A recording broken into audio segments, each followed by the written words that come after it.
Ladies and gentlemen, let's talk about something we all want, but few of us truly master: consistency.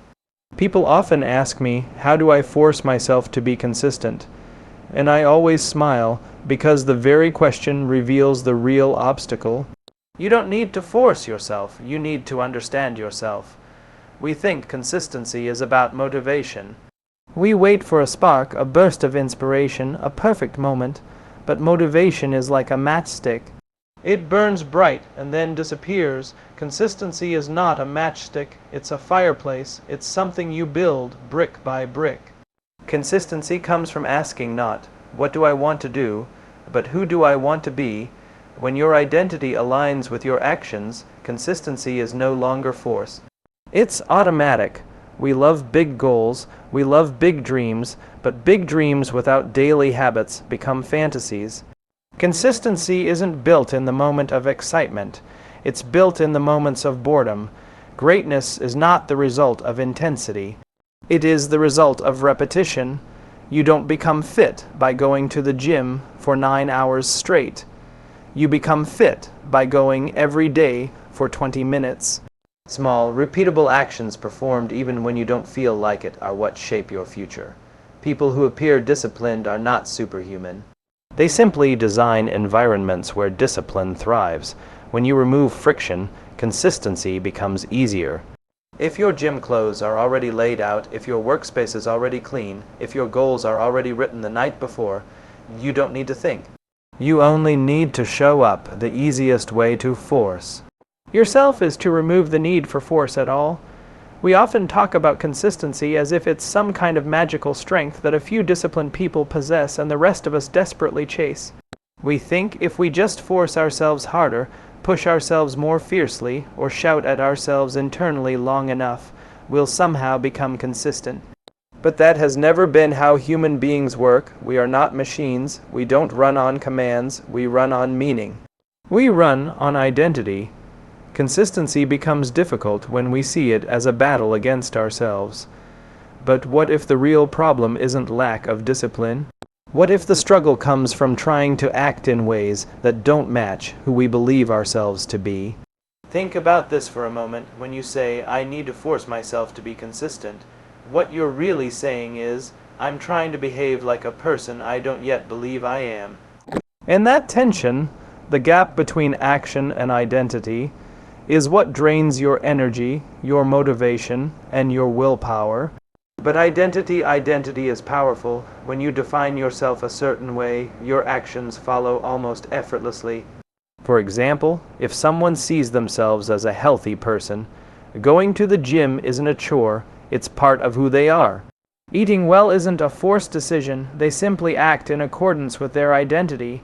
On the other hand, if someone thinks of themselves as a person who always struggles with fitness, they have to wrestle with themselves every single day just to make the smallest progress, even if the action itself is simple. The action didn't change, the identity did. When your identity supports your behavior, consistency becomes natural. When your identity contradicts your behavior, consistency feels like a war. And this is why willpower alone fails us. Willpower is emotionally expensive. It's limited. It burns out the same way a matchstick does bright at first, then gone. But identity is renewable. It's stable. It becomes your source of energy rather than the thing you're fighting against. The real question isn't, how do I force myself to be consistent? The real question is, who do I want to be? Because once you answer that, everything else becomes simpler. Imagine waking up each morning, not with the burden of performing a task, but with the clarity of fulfilling a role. You don't have to force a leader to lead. You don't have to force a writer to write. You don't have to force a caring parent to care for their child. When something becomes part of your identity, action flows naturally. So the key is to shift your focus from behavior to identity. Instead of saying, I need to read every day, say, I am a person who learns constantly. Instead of, I need to exercise, say, I am someone who prioritizes health. These are not affirmations. They are commitments. They are agreements you make with yourself. And once you make these agreements, your brain does something remarkable. It begins looking for ways to align your actions with this new identity. This is a psychological principle known as cognitive alignment. Human beings have an innate need to act consistently with who they believe they are. It's hardwired. When identity shifts, behavior follows, but identity doesn't change overnight. It changes through small, repeated actions. Not grand transformations, not sudden, dramatic commitments, just tiny steps that confirm a new belief about yourself. Every time you take a small action, you are casting a vote for the kind of person you want to become. And the more votes you cast, the more real that identity becomes. The beauty is that you don't need to be perfect. You don't need to win every vote. You just need to win the majority. Over time, your brain stops seeing the behavior as a chore and begins seeing it as part of who you are. Consistency stops being effort. It becomes expression. This is why the most consistent people in the world aren't the strongest, the most motivated, or the most disciplined. They are the most aligned. Their actions match their identity supports their actions. You don't force consistency. You become someone for whom consistency is natural. And once you align your identity with your intentions, you won't need to push yourself. You'll simply follow the path that feels true to you. Consistency, then, is not about forcing behavior. It's about becoming the person who doesn't have to force it at all. There is something strangely seductive about big goals. They make us feel bold. They make us feel alive. They give us the illusion that transformation can happen in one decisive moment. We love the idea of waking up one morning and becoming a new person. Fitter, smarter, more successful, more disciplined. It feels dramatic, it feels inspiring, but human evolution never rewarded dramatic change. It rewarded gradual change, small, steady, patient steps taken repeatedly. Yet this truth is uncomfortable. We don't like slow, we don't like small, we don't like steady, we like intensity. We like the impressive story. We want to say, I worked for 9 hours straight. It sounds heroic. But heroism doesn't build habits. Repetition does. Imagine going to the gym for 9 hours. You would exhaust yourself. You might even hurt yourself, and the next day you would probably skip the gym because the memory of pain would outweigh the desire to return. This is what we do in life. We try to do too much too fast, and then we blame ourselves for not being consistent. But imagine going to the gym for 20 minutes every day. 20 minutes isn't impressive. It doesn't make a great story. But 20 minutes repeated daily will transform your health. That is the paradox. Small, unexciting actions create extraordinary results. Small is powerful because small is sustainable. The greatest mistake people make when trying to build consistency is that they aim for the feeling of achievement instead of the habit of showing up. Achievement is emotional, showing up is practical, and consistency grows from practicality, not emotion. There's a quiet magic in starting small. When you commit to something tiny, something so easy that there is no resistance, it becomes almost impossible not to do it. And that is the secret. You don't need a huge action, you need a repeated one. We underestimate the power of these small steps because they don't deliver instant gratification. You don't see the muscle after one workout. You don't gain wisdom after one book. You don't build a business after one idea. You don't transform your life after one disciplined day. This lack of visible change tricks us into thinking nothing is happening. But something is happening. You are training your identity. You are strengthening your commitment. You are laying bricks for a future version of yourself that you have not yet met. And here's something fascinating. The brain loves patterns. The brain loves predictability.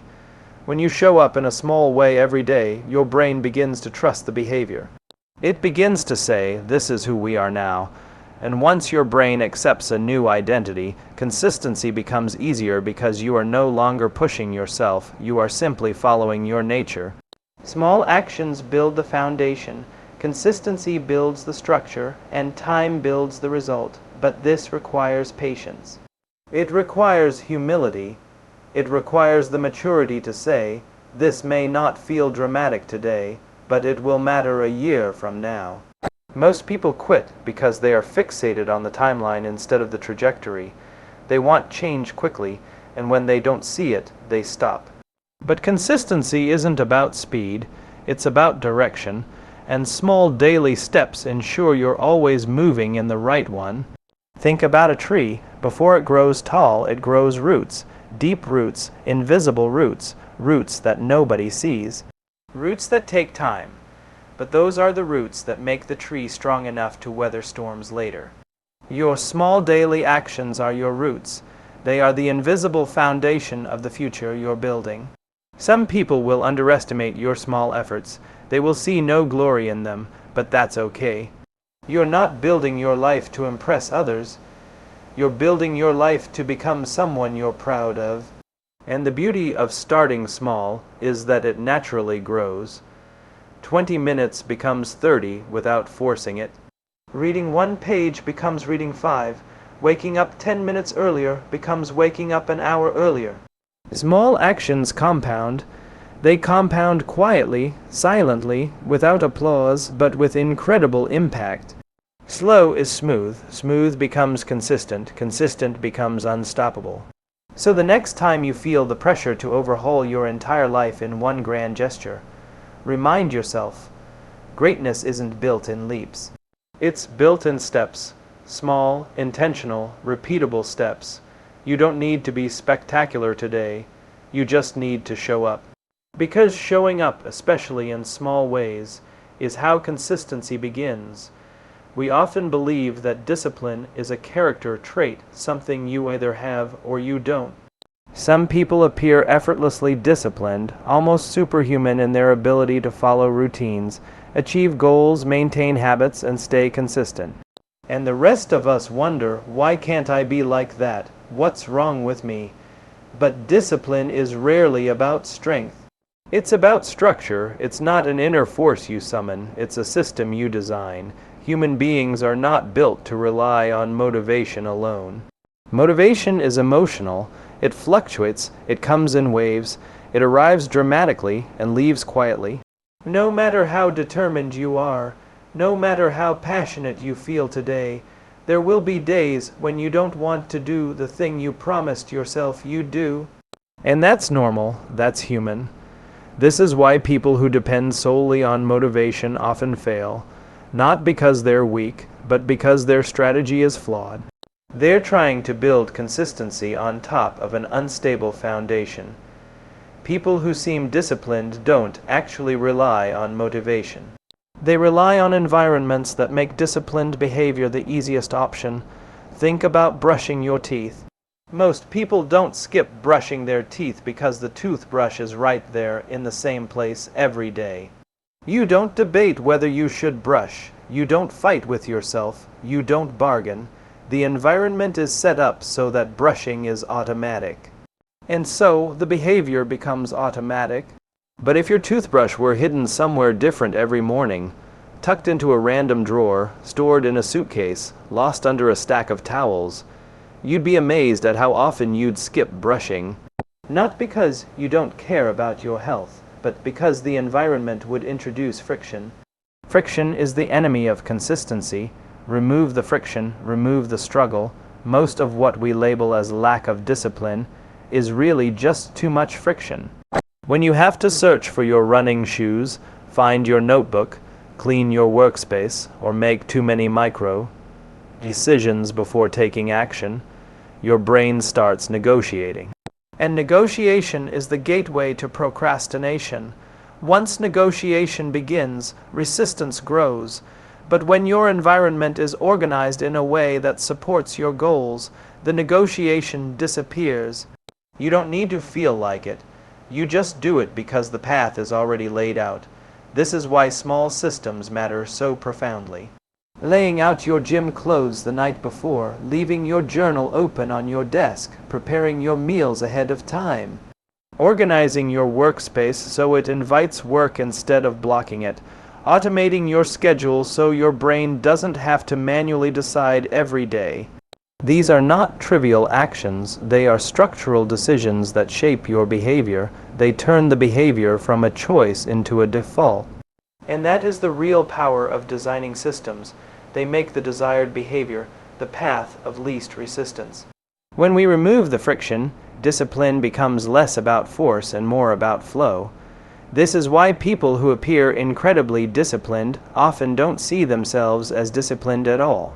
Ask them how they stay so consistent, and they'll usually say something like, "I don't think about it," or "It's just what I do."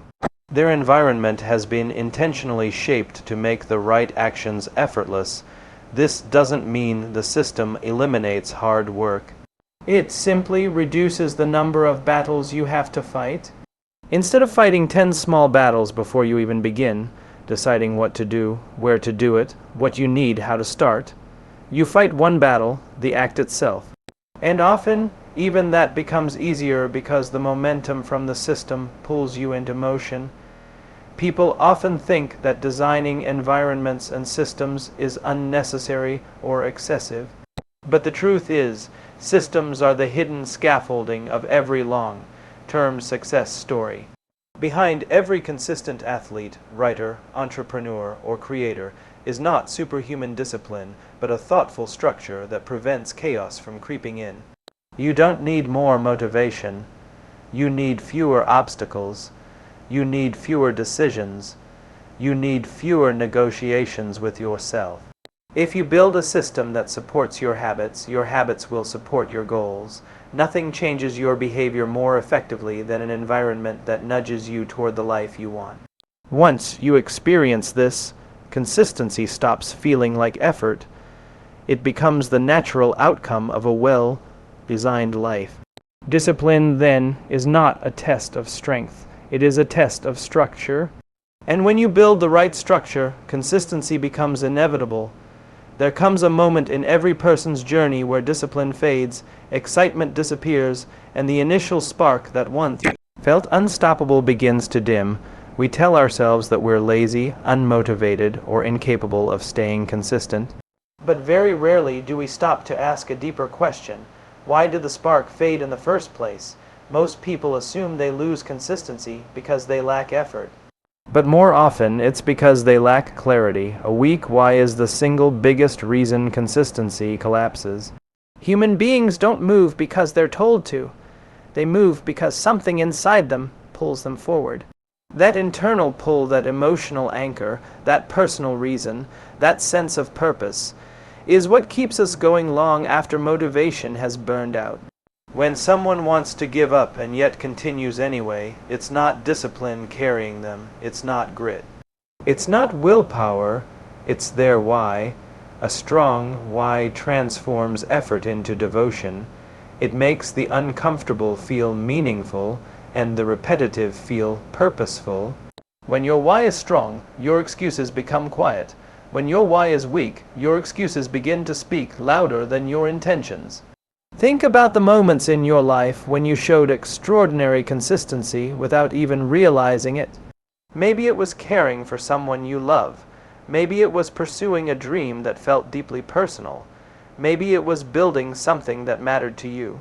You didn't need reminders. You didn't need discipline trackers. You didn't need to force yourself. You just did it because it mattered. Now think about the goals you struggle with: waking up early, exercising, learning a skill, building a habit. If you look closely, you may discover that the reason you struggle isn't that the task is hard, but that the purpose behind it is blurry. Clarity is fuel. When you lack clarity, you lack energy. The mistake many people make is trying to build consistency through external pressure. They say things like, "I should do this," "I have to do this," "I'm supposed to do this," but the word should has never inspired greatness. Should is an obligation, why is an invitation. One makes you push yourself, the other makes you pull yourself. And pulling is always easier than pushing.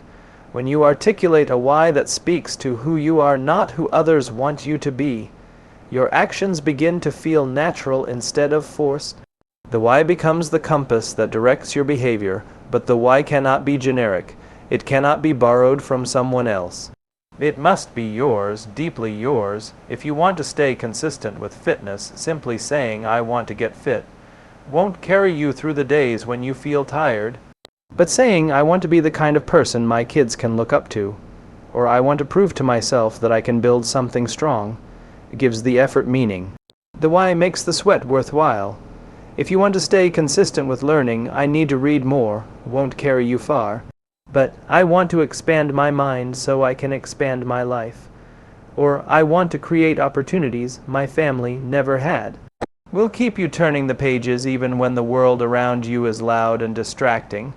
The powerful thing about a strong why is that it reshapes your relationship with discomfort. Once the why is clear, the discomfort doesn't disappear, but it becomes tolerable. It becomes expected. It becomes part of the journey instead of a reason to stop.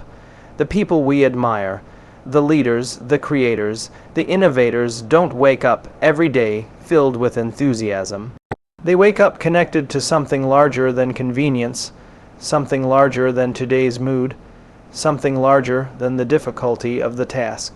Their why gives them patience. Their why gives them courage. Their why gives them consistency. If your actions feel forced, don't try to push harder. Try to listen deeper. Ask yourself, what is the real reason I want this? What does this mean to me? Who will benefit from my consistency? Who will I become if I continue, and who will I be if I stop? These questions don't merely provide answers, they provide direction.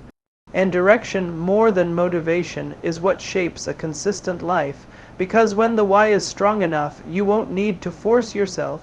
You will feel naturally drawn toward the path you've chosen. Purpose creates energy. Purpose creates clarity. And clarity creates consistency. Your why won't just keep you going. It will keep you grounded. It will keep you focused. It will keep you consistent long after the excitement is gone. And that is the real power of clarity. It transforms effort into meaning, and meaning into momentum. One of the most dangerous expectations we place on ourselves is the belief that consistency means perfection. We think being consistent means never missing a day, never losing focus, never slipping, never making a mistake. And because we hold this unrealistic picture in our minds, the moment we fall short even slightly, we assume the journey is over. We say things like, "I already messed up, so what's the point?" Or "I'll start again next week," or "Maybe I'm just not built for this." But consistency was never about perfection. It was always about continuation. Human beings are not flawless. We were never designed to operate like machines. We are emotional creatures. We get tired, we get overwhelmed, life happens, plans fall apart, circumstances shift.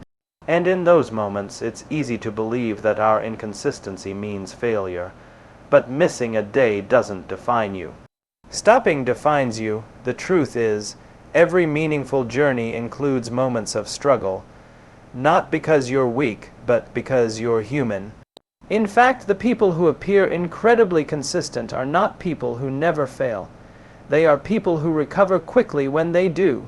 They have learned the art of beginning again. Think about how we treat children learning to walk. When a child takes 2 steps and falls, we don't say, "Well, I guess walking isn't for you." We celebrate the steps and encourage them to try again. We instinctively understand that falling is part of learning. Yet when it comes to ourselves, we forget this completely. We treat every slip as a sign we aren't worthy of the goal. Imagine if we viewed ourselves with the same patience, compassion, and encouragement that we give to a child taking their first steps. Imagine if we understood that falling is simply part of the process. One of the biggest obstacles to consistency isn't difficulty, it's shame. When we fall off track, we judge ourselves so harshly that we begin to associate the habit with negative emotions. And once shame attaches itself to a habit, returning becomes harder. But imagine if you saw slips not as failures, but as information. Imagine if instead of saying, "I failed," you said, "Interesting, something got in the way. What can I adjust?" This mindset doesn't punish the fall. It learns from it. The most consistent people aren't flawless. They're resilient. They don't aim for perfection. They aim for return. Think of a plane flying from one city to another. For 90% of the journey, its off-course wind, turbulence, small adjustments are constantly needed. Yet it reaches its destination every time, not because it stayed perfectly on track, but because it kept correcting. Consistency works the same way. You are not meant to stay perfectly aligned every day. You are meant to realign every day. When you accept that imperfection is part of the process, something beautiful happens, the pressure disappears. Instead of measuring success by streaks, you measure success by commitment. Instead of avoiding the habit after a slip, you return to it with calmer energy. Instead of saying, "I missed a day, so I ruined everything," you say, "I missed a day, now I continue." Progress becomes quieter, steadier, more compassionate. And compassion is a far better motivator than shame. One small moment of returning is more powerful than 100 days of perfection. Because perfection builds ego, returning builds character. Every time you come back after falling, you build resilience. You prove to yourself that you are not defined by your mistakes. You strengthen your identity as someone who continues, someone who shows up, someone who remains committed even when the journey gets messy. A perfect streak can break, but a resilient spirit doesn't. The ability to begin again is one of the greatest strengths you will ever develop. It means you are not controlled by your mood. You are not defined by your slip. You are not defeated by unexpected circumstances. You are guided by intention. You are guided by your why. You are guided by the version of yourself that you are becoming, one day, one action, one return at a time. Consistency is not destroyed by imperfection. It is built through recovery. And when you finally embrace that truth, consistency stops feeling like a rigid standard and starts feeling like a natural rhythm. A rhythm where falling is allowed. A rhythm where returning is expected. A rhythm where every day is a fresh opportunity to show up again. The journey isn't about being perfect, it's about continuing, always continuing. One of the quiet truths about personal growth is that results come far later than we want them to. They arrive slowly, subtly, almost silently. And yet, most people begin their journey expecting quick rewards, a visible change, a noticeable improvement, an instant transformation. They want to feel proud immediately. They want proof that the effort is working, but the beginning doesn't work like that. The early stages of consistency are often thankless. You show up, you practice, you learn, you sweat, you try, and yet nothing seems different. No applause, no big breakthrough, no moment of triumph, just effort, quiet, repeated effort. This is where many people give up, not because they lacked ability, but because they misinterpreted the silence. They assumed that lack of results meant lack of progress, but progress and results are not the same thing. Progress happens internally, long before it shows externally. There is an essential shift that happens when you stop obsessing over outcomes and start celebrating the process. When you realize that the action itself is the victory. When you treat the daily effort as meaningful, not because it immediately changes your life, but because it gradually shapes your character. It's easy to stay motivated when you see immediate results. The real test of consistency is when you don't. The real strength is built in those invisible seasons. That's when you're planting seeds, even if it doesn't look like anything is growing. Think of a gardener. On the first day they plant the seeds, the soil looks the same. On the second day, the soil still looks the same. Weeks pass and still nothing appears on the surface. But something is happening quietly underground. Roots are forming, foundations are being built, a structure is taking shape that will eventually support a strong plant. But none of this is visible. If the gardener judged success by what they could see on the surface, they would quit. But they don't quit because they trust the process. They understand that growth begins where the eye cannot see. This is how your habits work. This is how your consistency works. The early progress is invisible, but that doesn't make it meaningless. It makes it foundational. When you celebrate only outcomes, you deprive yourself of encouragement during the most critical stages of growth. But when you celebrate the process, showing up, doing the work, honoring the commitment, you build momentum. And momentum is the real engine of long-term consistency. Momentum isn't built from big achievements. It's built from small repetitions, but society rarely celebrates effort without outcome. We applaud the transformation, not the patience that made it possible. We admire the success, not the months, sometimes years of quiet persistence behind it. This cultural lens shapes the way we view our own journey. We become frustrated when results don't show up fast enough. We think something is wrong with us when the path feels slow. But nothing is wrong. This is the path. The process is the achievement. There is a certain peace that comes when you shift your attention from what you want to eventually gain toward who you are becoming each time you show up. You begin to appreciate the small wins, the day you read even when you were tired, the morning you exercised even when you didn't feel like it, the hour you wrote even when inspiration wasn't flowing. These moments are victories not because they changed your life instantly, but because they changed you gradually. When the process becomes your source of pride, you no longer feel like you're failing while waiting for results. You feel like you're succeeding because you're honoring your commitment, and that sense of internal integrity becomes a powerful motivator. The outcome becomes a bonus, not the measure of your worth. The process becomes the identity, not the obligation. The most consistent people in the world are not driven by results, they're driven by values. Their satisfaction comes from knowing they aligned with who they want to be, not from achieving something impressive that others can admire. When you learn to celebrate the process, you liberate yourself from the impatience that destroys consistency. You free yourself from the emotional roller coaster of quick wins and quick discouragements. You become steady. You become grounded. You become resilient, and soon, almost without noticing, the results begin to appear.